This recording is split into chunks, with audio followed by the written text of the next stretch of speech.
India का विकसित भारत का सपना तभी पूरा हो सकता है जब हम एनर्जी सिक्योरिटी को सीरियसली लें, और इसमें न्यूक्लियर एनर्जी का एक इनएविटेबल रोल है। अब फाइनली सरकार ने भी इस बात को समझना शुरू किया है।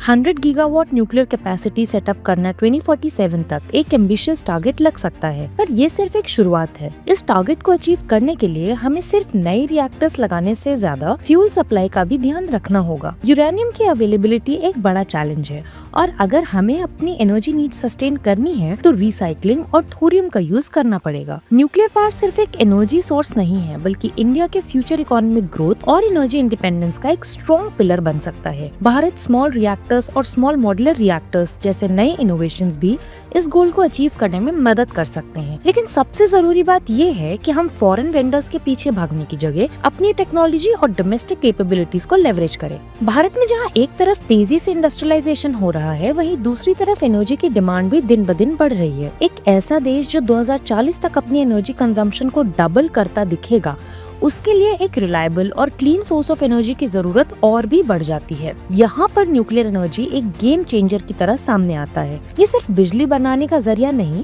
बल्कि एक स्ट्रैटेजिक एसेट भी है जो हमारे डिफेंस, स्पेस मिशंस और मेडिकल एडवांसमेंट्स तक हर जगह अपनी छाप छोड़ सकता है। इसी बड़े विषय पर आज हम बात करने वाले हैं 7 PM हाइलाइट्स में।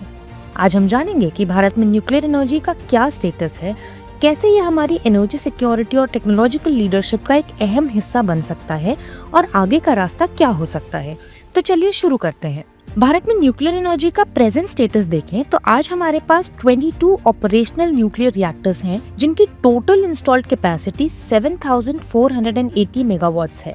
लेकिन ये सिर्फ शुरुआत है। कूड़नकुलम गोरखपुर हरियाणा अणुविद्युत परियोजना जैसे नए प्रोजेक्ट्स डेवलप हो रहे हैं, जो अगले दशक तक 7000 मेगावाट्स और बढ़ाने वाले हैं। भारत ने सिर्फ रिएक्टर्स डेवलप नहीं किए हैं, बल्कि pressurised heavy water reactors, prototype fast breeder reactors और एडवांस्ड हेवी वाटर रिएक्टर्स जैसे इंडिजिनस टेक्नोलॉजीज भी तैयार की हैं, जो हमारी एनर्जी इंडिपेंडेंस की तरफ एक बड़ा कदम है। अब न्यूक्लियर एनर्जी का सिर्फ एक एनर्जी रिसोर्स होना उसके महत्व को कम करना होगा। इसका डिफेंस में भी एक स्ट्रैटेजिक रोल है। भारत का INS अरिहंत, जो हमारा पहला indigenous nuclear powered ballistic missile submarine है, या न्यूक्लियर केपेबल मिसाइल्स जैसे अग्नि सीरीज और K-15 सागरिका, ये सब हमारे मिलिट्री डेटरेंस को मजबूत करते हैं। सिर्फ डिफेंस ही नहीं, Bhabha atomic research centre, IGCAR और NPCIL जैसे रिसर्च इंस्टीट्यूशंस भी न्यूक्लियर टेक्नोलॉजी को नई ऊंचाइयों तक ले जा रहे हैं। अब बात करते हैं न्यूक्लियर टेक्नोलॉजी की इम्पोर्टेंस की। तो इसका सिग्निफिकेंस सिर्फ एनर्जी सिक्योरिटी तक सीमित नहीं है। एक तरफ न्यूक्लियर एनर्जी भारत को लॉन्ग टर्म एनर्जी इंडिपेंडेंस की तरफ ले जा रही है, तो दूसरी तरफ ये क्लीन एनर्जी सोर्स भी है, जो हमें नेट जीरो 2070 गोल तक पहुंचाने में मदद करेगा। ये रिन्यूएबल एनर्जी सोर्सेज जैसे सोलर और विंड के साथ मिलकर ग्रिड स्टेबिलिटी भी इंश्योर करता है। आपने सुना होगा स्पेस मिशंस जैसे चंद्रयान और मंगलयान की सफलता के बारे में, लेकिन क्या आपको पता है कि न्यूक्लियर एनर्जी का एक form, radio isotope thermoelectric generators, इन्हीं स्पेस मिशंस के लिए एक अनिवार्य सोर्स है। मेडिकल फील्ड में भी न्यूक्लियर टेक्नोलॉजी रेवोल्यूशन ले आई है, जिसमें रेडियो फार्मास्यूटिकल्स कैंसर ट्रीटमेंट में एक मेजर रोल प्ले करते हैं। और तो और फूड इरेडिएशन के माध्यम से हमारे खाने की शेल्फ लाइफ बढ़ाने और स्पॉइलेज रोकने में भी न्यूक्लियर टेक्नोलॉजी का काफी बड़ा योगदान है। लेकिन अगर न्यूक्लियर एनर्जी इतनी इम्पोर्टेंट है, तो सरकार इसके प्रमोशन के लिए क्या कर रही है? भारत का 3 स्टेज न्यूक्लियर प्रोग्राम एक विजनरी प्लान है, जो यूरेनियम, प्लूटोनियम और थोरियम के थ्रू एनर्जी इंडिपेंडेंस अचीव करने का लक्ष्य रखता है। सरकार नए भारत स्मॉल रिएक्टर्स डेवलप करने की सोच रही है, जो प्राइवेट सेक्टर के साथ मिलकर नई अपॉर्चुनिटीज क्रिएट करेगा। इंडो-US न्यूक्लियर डील, रशिया, फ्रांस और जापान के साथ न्यूक्लियर एग्रीमेंट्स और न्यूक्लियर इंश्योरेंस पूल 2016 जैसे इनिशिएटिव्स भी न्यूक्लियर एनर्जी को प्रमोट करने की तरफ एक बड़ा कदम है। पर हर बड़ी चीज के साथ कुछ चैलेंजेस भी आते हैं। हाई इनिशियल कॉस्ट और limited uranium supply nuclear expansion को स्लो करता है। पब्लिक प्रोटेस्ट्स और पब्लिक अनसर्टेनिटीज नए न्यूक्लियर प्रोजेक्ट्स में डिले का कारण बनते हैं। और इंटरनेशनल लेवल पे देखें तो न्यूक्लियर सप्लायर्स ग्रुप यानी NSG मेंबरशिप का रोड ब्लॉक और ग्लोबल यूरेनियम मार्केट की फ्लक्चुएशंस भी भारत की न्यूक्लियर एम्बिशंस में रुकावट डाल सकते हैं। लेकिन हर चैलेंज का एक सोल्यूशन होता है। आने वाले समय में भारत को थोरियम बेस्ड रिएक्टर्स को एक्सेलरेट करना होगा, क्योंकि भारत के पास दुनिया के सबसे बड़े थोरियम रिजर्व्स हैं।